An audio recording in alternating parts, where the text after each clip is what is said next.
Millions of people have taken to the streets in protest this year, but look at the crowd. Are young people showing out? We asked Gen Z voters if protesting is effective on Politics IRL. Bella and Sabine, you two have not been to recent protests, but Luke and Jordan, you have. Why is that? I would say the reason that I've been going to them is just because sometimes it can feel really difficult to feel heard, and just going to a thing where there's a group of people that also feel the same way as you, that feels kind of nice sometimes. Like, oh, okay, I'm not alone. 100,000 people showed up-ish, whatever, to Hands Off. That's a lot of people that didn't like what's going on. Okay, so you've been to a few recently. Sabine, you have not been. Why is that? I think that my place in politics is more of a behind-the-scenes place. I'm very involved in a lot of different political organizations, and I currently work for a state representative in the State House, and I think that that's a lot of the ways that I feel like I am politically engaged. So oftentimes going to protests, it's often like a safety issue as well. Sometimes I don't feel like they're always the safest environment, especially for someone who is smaller like me. I feel like it can be more difficult for me to feel safe in those environments. I go because the alternative, I think, is not going, which kind of feeds into this very, very prevalent philosophy, I think, particularly in young people. It's this defeatist, very pessimistic kind of worldview where we've accepted that under capitalism, under fascist governments, under whatever force is currently acting on us, that we don't have any power. And it's easy to feel that way, and I empathize and understand that mentality. The problem is we do have power, and we can't really exert that unless we make ourselves known and our voices heard. I think the only way, or one of the most important ways to effectively do that is to take to the streets, is to protest, is to make your voice heard. And if we don't go to protests, if we don't make our voices heard, it kind of disincentivizes our very legislators and our politicians from being able to listen to us and act on the will of the people. I think for me, protests are great. They make people very visible, and it's important to get our issues out there and make them visible, but I also think that there are so many other ways that we can be impactful that are almost more concrete. I think like getting involved in local politics or, calling your representatives, getting in contact with your representatives directly can oftentimes lead to more concrete change versus like going to a protest gets people really visible, but unless you put yourself in danger, that politicians are just going to turn a blind eye and kind of ignore the people in the streets, and that there are other ways to more directly get in contact with people or directly be involved. I understand what you're saying about politicians turning a blind eye, but protest is an age-old tool, and protests of all kinds, nonviolent, violent, boycott movements, divest movements, all different forms of protest have been used forever, since like the Lowell Mill strikes back in the late 1800s, where the Lowell Mill girls walked out and started the first labor organized protests. That's what got them the first protections in the country that protected like the labor movement and employees' rights. During South Africa's like faltering end era of apartheid, worldwide protests against the South African government are what made the apartheid regime there fall. And I think all different kinds of protest can be really, really effective, even when we think that politicians might not be listening. I feel like a lot of the time people say you should do direct action, but even if I was to get into a room with Elizabeth Warren and I said, hey, I don't like what the government's doing about ICE, she'll be like, I don't either. Right. So to a certain degree, if we're in an area like Massachusetts, even though like, I don't know, we're preaching to the choir, they know that, but to a certain degree, for issues like that, you have to be more direct action for people to listen. Like, I don't know, if you were to go sit outside an ICE place and say, hey, you can't go to work today, like do a sit-in, that would be more effective than talking to your local representative when they don't have power over that. That's not always true. It depends on the issue, but sometimes, yeah. Yeah, I mean, I definitely think protests are effective, but I also just think that there are a multitude of ways for us to get involved, and I think that sometimes necessarily protest isn't the best. So how effective actually are protests? This is something that Jordan was just getting at with examples of successful protests and different forms of protest. But how impactful actually is taking to the streets? Sabine? I think the core of what makes an impactful protest is that it needs to be disruptive, in the sense that it needs to be able to motivate the government to change its course of action. And I do think that the protests, like taking to the streets, showing that big show of like, this is how many people are pissed off, is good in terms of visibility, but I think that that's pretty much the only thing that in modern day it accomplishes. I think it gives people an outlet to be frustrated and to be together, but there are not often tangible whys that are asked, or like, people, when you go to protests, I think it would be more effective if the organizers gave people like, it's great to be here for this one day, but here are like 10 more things that you could do when you go home that would be more effective than coming here for one day. I think that a lot of the times it gives an environment where people are able to show up for one day and they think that they've done something to make a difference, and they have, in the sense of like, you can see how many people are upset, but it doesn't do anything past that if there's no action that follows. And I think that's what my main point is. On that note, every protest I've recently been to has had numerous different speakers and organizations that give talks and have tables set up talking about the exact things you were just mentioning, about different ways you can get involved, different organizations that are working on lobbying local politicians to fight for different causes, different speakers that enumerate very specific tasks that each and every protester, that each and every attendee of these events can do. I understand what you're saying about how it can kind of just be a one-day performative action sometimes to make people feel better. I'm not even saying it's performative, because I don't think it's performative. I think people are there because they genuinely care. I think my point is mainly the effect isn't as much as it could be from that one thing. Totally. Right. So what role do you feel Gen Z is playing in political activism and in protesting? Because I feel like there is a lot of pressure on a younger generation to say, you should be out there, you should be advocating for this or that. Is Gen Z doing a good job in the area of political activism? Me personally, I really, really reject the idea that I have to, like on any platform, come on and either criticize or like speak about my generation's activism in politics, because I think that anybody who does that, older generations, every time they say, I don't see Gen Z at these protests, I don't see Gen Z coming in droves to do X, Y, Z, I don't think they've been paying attention to what our political atmosphere has looked like ever since we've been conscious enough to like be involved in politics. Like me personally, the first time I've ever been involved in politics, before I even knew that I had like a like for it and I wanted to do this, is the March for Our Lives gun violence thing. Because everybody, even if they're not politically active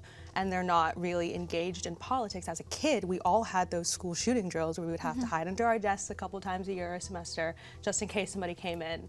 And I think that there are issues that Gen Z genuinely really cares about, and a lot, it's gun violence, climate change, women's rights, LGBTQ rights, I believe are at least in the top 4 or 5. And I think that if you look at the government as a whole, since we've been engaged in politics, it was when Trump became president the first time, and then we had Joe Biden, then we have Trump again, and we've had arguably bigger setbacks in those departments than forward. And so I think that the issues that Gen Z really cares about, and if you want to talk about like political protesting for college generations, I think that the biggest collegiate young people-led movement was the pro-Palestinian movement that happened during the time of the election, and everyone was camping out. This was like a nationwide news, and everybody saw that these were college young people who were leading these movements, and we got nothing, at least as a Democrat, I felt nothing but opposition from my own party when young people went out to protest and show this kind of demonstration. And I feel like every time I hear older Democrats talk down to younger generations about not being involved, it's so frustrating, because we have our issues and we have things that we care about, and they might not always align with establishment Democrats. And so when we come out and we show that we're passionate about something and we're met with nothing but shut up and get in line, basically, I think that's very disappointing. And yeah, I think that it's not our generation's fault that the government has consistently failed us. Also, on that point, I feel similar in many ways, but I guess the point of the political atmosphere when you've been around has like kind of been very stagnant. In a similar terms, like, I don't know, the housing market, it's like people are like, oh, why are these young people so lazy and not buying houses? It's because if you work a job, they go up more in value than your income does, than you can save, in the same way that since we were born, politicians just got 20 years older. Like, I joke with my dad that like, hey, you still got 10, 15 years before your presidential age. Like, when you're 65 is when you retire, and our presidents are 80. Like, it didn't used to be that much, like that bad, but it has become like that, and it just can be very disincentivizing when everyone in power is just getting older and older, and they don't seem to care. I think that statistically, younger people are less and less identifying themselves as Democrats, at least less left-leaning people. They're more saying, I'm left-leaning, or I'm liberal, or I'm progressive. And so it's very clear to me that there is a divide between people who identify with what the establishment Democrats are doing right now and what young people want. And I think that if the Democratic Party wants us to show up for their issues, they need to start showing up for our issues. Yeah, I agree with both of you guys, and that, you know, we're kind of just shut out of rooms, and that, like, we're trying to do our best. But I also think that one of the things that we see that Gen Z maybe thinks they're making a bigger impact than they are is social media. I think that a lot of people, and I definitely like went through this a little bit, think that posting something on your Instagram story or posting something on other social media is enough, and sometimes that might make one or two people curious about it and do their own research and change their mind on an issue, but it's not doing the same thing as like getting out and going to a protest or getting involved in the government directly. And I think that, like, it's almost performative in the sense that, like, we're just posting on social media because we feel like we have to, or because we feel like it shows, like, that we care, but, like, we're not actually doing anything concrete. And I think that's where you see part of the gap in what Gen Z is doing, is that we're not necessarily actually going out and doing things. We're just posting on our Instagram and deciding that that's it. And remember the black squares Yes. on Instagram? Yes. For Black Lives Matter. Suspiciously all taken down now. Yeah, definitely. That, like, you saying that made me think of that. But Jordan, do you think there are enough young people at protests? So, I don't know. I feel a little conflicted about this because I totally agree with y'all that when young people do show up and make their voices heard in the ways that we need to exert our will, we are told to shut up, or arrested, or forced to piss in a jail, in my case, after my school arrested me, which is disheartening, to say the least. You were at a protest. Oh, yeah. For context, I was arrested at Northeastern's encampment last year after the university ordered the raid of the encampment following a night where counter-protesters of the encampment, waving Israeli flags, screamed, "Kill the Jews," at me and other Jewish students who were in the encampment, trying to goad someone in the encampment to repeat it. That gave the university the justifiable level of danger they needed, of dangerous rhetoric heard in the encampment, even though it was being said by counter-protesters, to arrest 103 of us and cart us off to Suffolk County Jail. It makes people disincentivized and not want to protest, because when we do protest, it's not met with any positive result. I get that. That being said, I think we still have the duty and the obligation to take to the streets and show up, because establishment Democrats are not going to just lose if we don't keep doing that. And what I mean to say by that is, we just saw Zohran Mamdani won the Democratic primary last night. He will be the first socialist New York City mayor ever, I believe. Primary candidate. Primary candidate, yes. The Democratic primary. He ran a campaign that mobilized tens of thousands of people to the streets, that prioritized face-to-face interactions, that prioritized getting involved with local actions, protests. Zohran himself going to protests against ICE in Buffalo, in Albany, and in New York City.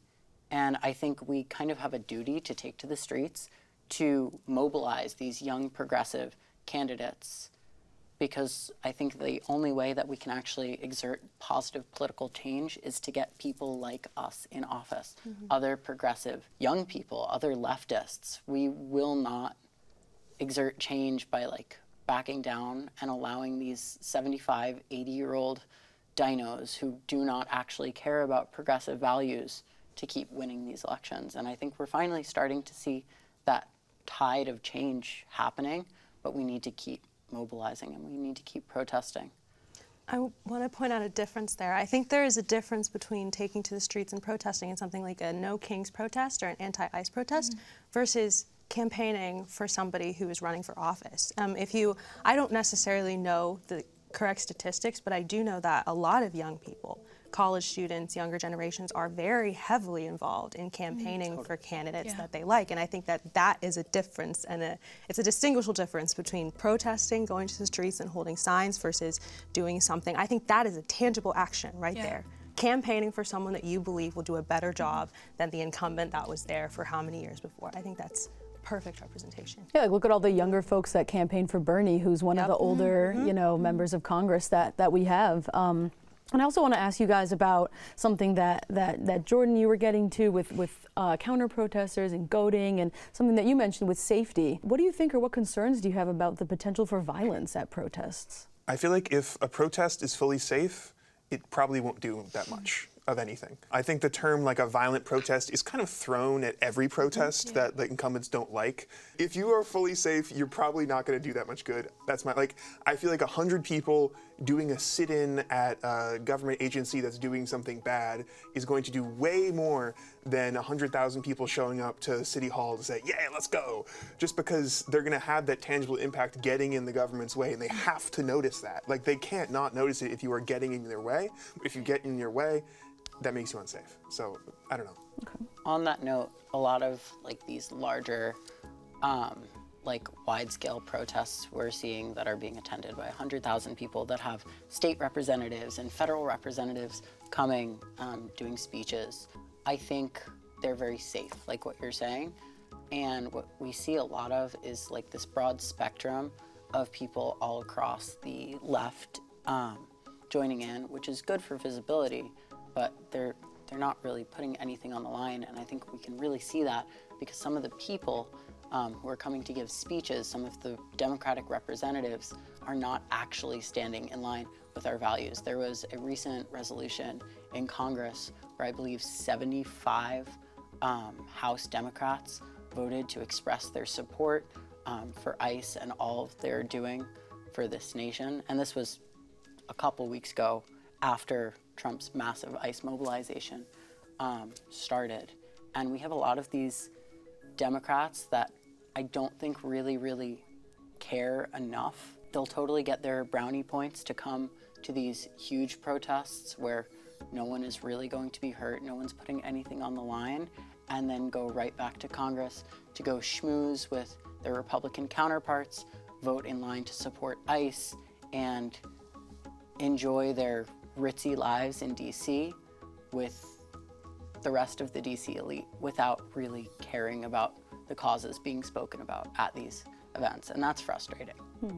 Yeah, I completely agree with both of you guys in that safe protest I don't think does anything, and I think that's my biggest issue with protests is that if you don't put yourself in danger, I don't think that enough people see it. I think that people just ignore it unless like it really like gets their attention, and I think you have to get in their way to get their attention. You have to challenge the people in power if you want anything to change, and I think that a lot of the protests we've been seeing have been safe, and if you're not already involved in politics, that you see your representative go to a protest that's safe, you might be like, oh great, they support me, but then if you're not paying attention to what's happening in the House or the Senate, you might not see that they actually don't, and they're actually not like supporting the issues that you care about, and I think that's where the gap is in what, you know, our representatives say versus what they do, and it's like action versus like just what they say, and like you can't take their word for it, and I think that's where almost like people fall off in their government involvement because they just trust their representative's word, but they don't actually follow what's going on. Oh gosh, I'm gonna disagree with all of you guys at this point. Let's hear it. I think that, well, in the middle. We can all yell at you. oh no, not the Jubilee video, please. I think that the idea that a violent protest is what makes it effective. I don't think violent is the important thing, though. What is Disruptive. it? Disruptive, yes. or possibly unsafe. Is what makes it visible. Is that what you're saying? I think it was makes it powerful. Impactful. Impactful. Yeah. Like, violent is just a thing that conservatives and people that don't like it throw on a label. They were violent. A window was broken. We should put them all in jail. I was speaking like Trump on purpose. Yes. Good impression. So I just want to say, like, I don't think violent is a great word to use because that's very much been co-opted into the political canon in a way I don't like. But, yeah, a student spitting on a cop's shoe is not assault violent. and can cause the entire action to get shut down for violence. Okay, then I won't disagree as much as I thought I did. I will say that I think when the government does something that disrupts people's lives, like in the case of Black Lives Matter, when we had police officers who are government entities, more or less, going and shooting unarmed Black and brown people, I think that when ICE is going around as law enforcement and coming around in unmarked vans and pulling people off the streets and calling it due process, even though it's pretty much racism. I think that when the government performs those kinds of actions, that they have a really good way of pitting people against each other when somebody stands up for it. I don't think that in America, Black and brown people can ever protest correctly. I think a really good example of this is Colin Kaepernick. I remember that was one of the first protests I remember about Black Lives Matter. The man got down on one knee on a football field, silently in the corner. It was the most peaceful one-man thing ever. And Donald Trump called for his removal from the NFL. He said he was anti-American. That was his whole thing. So I think that whatever Black and brown people do to protest will always be deemed as incorrect, violent, as you guys were saying, even though that's not necessarily always the case. And I think that the media can spin this in a way where people only talk about protests if there's a discourse about whether or not the people were actually violent. And I think we need to redirect and say these people are fighting for their livelihoods. They're fighting because their lives are getting put in danger by a government action. And because they're fighting for their lives and the government or whatever establishment is in power at the moment doesn't want to see that, they're going to twist the narrative. And I think it's important for all of us to say, wait, this was not a violent protest. This is not what violence is. And it doesn't need to be visible, or it doesn't need to be violent for it to be visible. I think there are other ways that people, which is why I kind of feel like protesting, just walking around with signs on the street can be a little bit outdated because people have seen it so many times. I think that in order to get people talking and in order to get people interested in what you're doing, it's important to show a demonstration in a way that's novel and new so that the conversation doesn't always turn to look at these violent hooligans and look what they're doing. I think when it comes to Gen Z, the stakes are really high for younger generations for two reasons. One is because people of Gen Z age are impacted really heavily by the political policies and the politics of what's going on in an area. And number two, because you have your whole futures ahead of you, and there's always the risk of maybe a college sees you, maybe it's your parents that you don't want you to know is there, or whoever it may be. And so tell me a little bit about that. Do you guys feel that the stakes are higher for young people when it comes to protesting? I didn't tell my parents for about 3 days after I got arrested because I knew they were going to be mad at me. And they were mad at me. Anyways. And did you still go after that to more protests? Of course. I'm an adult. I love my parents dearly. We have major ideological differences. I function independently. I understand and make deep considerations for the stakes, which are high stakes. We're thinking about our future.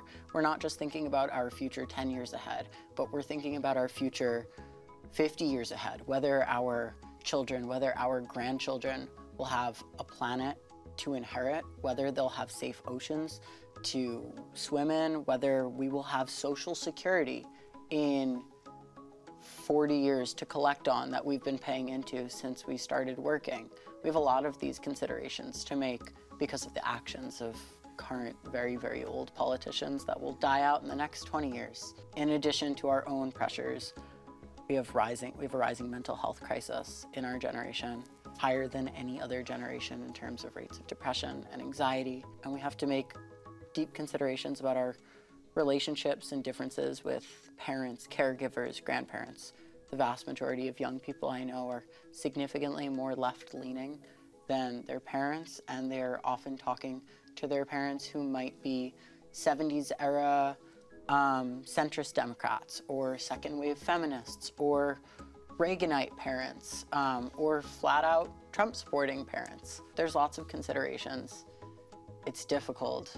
It only incentivizes me to make my voice more heard because I think we have a duty to, at the end of the day, stand up for ourselves and our own future. When I go out to protest, I'm trying to ensure a future world that I can be happy in, living in, that I know the people around me can be happy and enjoy. A world that I hope to leave better than the one I've inherited, if that makes sense. I mean, yeah, in line with that, we have more of a future on where we are, and it matters more the things we do in terms of like that, especially long-term projects like climate change, like infrastructure reinvestment. These things don't matter that much to the future generation or to people that are living right now, but in the future it will matter. So, yeah. Do you folks think the stakes are higher? You haven't been out to protest. Was there any part of you that said, well, I don't want to be there in case my employer sees a picture of me, or in case I can't get into, grad school or something like that? For me personally, no. But that is because my career is pretty aligned with politics already, so I think that I'm kind of the outlier when it comes to that. I think that it's a valid thing to be upset about. I think that the pressure that young people feel oftentimes is, like you guys were saying, the pressure of this is our future, for real. Like, we're the ones who are gonna have to live after all these old politicians die.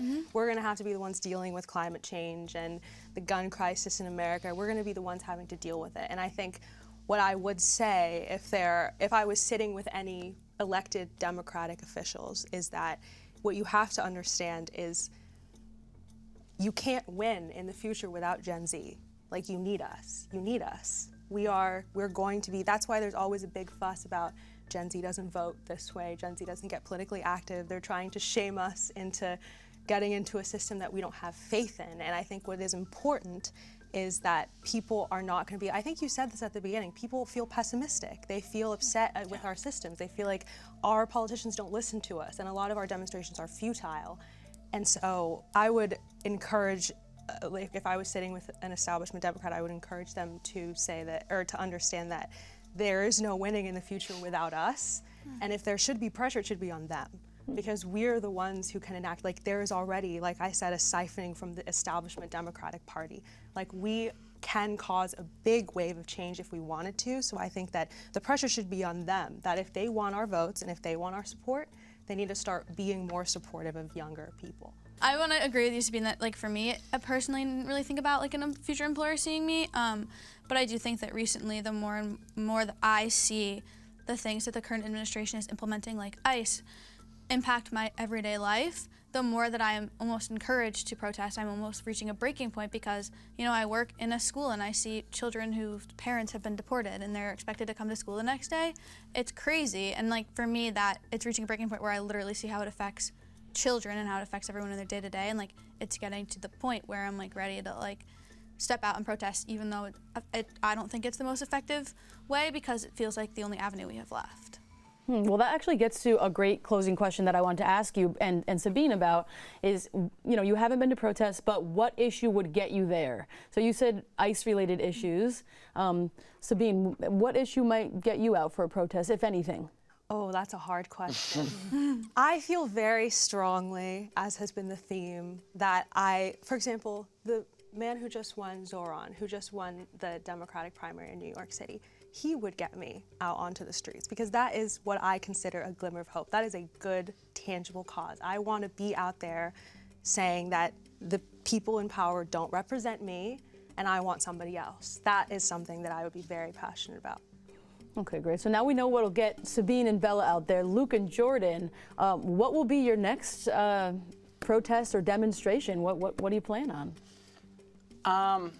I'm not planning a protest per se, but I try and be really, really involved with my community, which often ends up leading me to protests. I'm involved with a lot of local groups in Jamaica Plain, where I live, Kavod and If Not Now, which are devoted to ending Israeli oppression and control over Palestinian land, ending the Israeli regime's continued pattern of doing that. So I'll likely be out for that. But I'm hoping to also be out, not so much for protests, but I'm planning a block party right now in JP, and I think it's important, even with all of these protests, to remember that at the heart of it, you're bringing people together.